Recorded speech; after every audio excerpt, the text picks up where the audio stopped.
recommend an additional $850,000 for St. Augustine's Nights of Lights. The future of one of St. Augustine's most iconic holiday events just got a major boost. The St. Johns County Tourist Development Council has unanimously recommended $850,000 in additional funding for the city's Nights of Light celebration, a move aimed at covering rising costs for transportation and visitor amenities. City officials had originally requested $1 million in supplemental funding on top of the current $300,000 allocation, which includes money for shuttle services and lighting. Assistant City Manager Meredith Bridenstine says the increased costs come even as the event has been shortened by 8 days, but attendance continues to grow, and the city says more resources are essential to managing the influx of visitors. City Manager David Burcham warned that without the extra funding, the event could be scaled back even further. The council discussed possible long-term funding solutions with Vice Chair Irving Cass. Nope, he's chair. Okay, with Chair Irving Cass, stressing the importance of planning ahead to sustain the event year after year.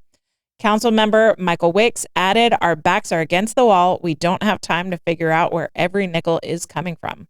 While the approved recommendation falls short of the full $1 million request, the $850,000 proposal now heads to St. Johns County Commission for final review at their upcoming meeting, where budget discussions are set to continue.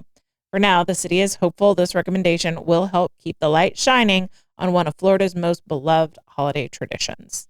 I love Nights of Lights. I love that we were able to get more funding through the TDC. Thank you, sir.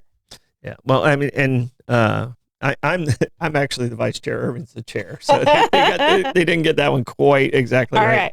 But yeah, the meeting Monday, it's a very productive meeting. There was one Mayor Dillon wasn't able to make the meeting, but there was 8 of us there, and everybody kind of worked together. It was really nice to see, even though we're advisory board, everybody knew the importance of it, and it's just where the money was coming from. I think we made some very good recommendations.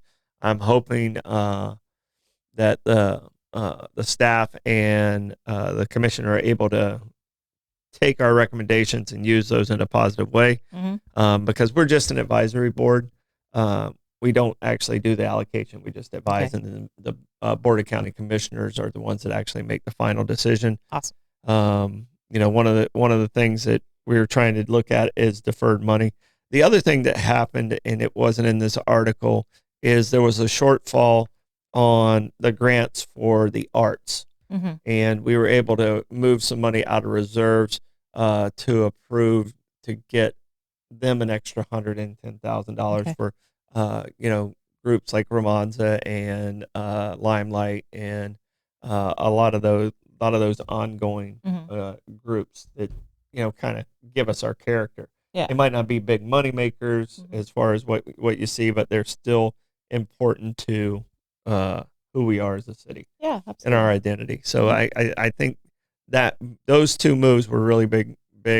We're hoping that as a board, we're hoping that they can take some money from reserves in category 5, which is the beach renourishment. Some of that stuff's been deferred, and push it towards Night of Lights.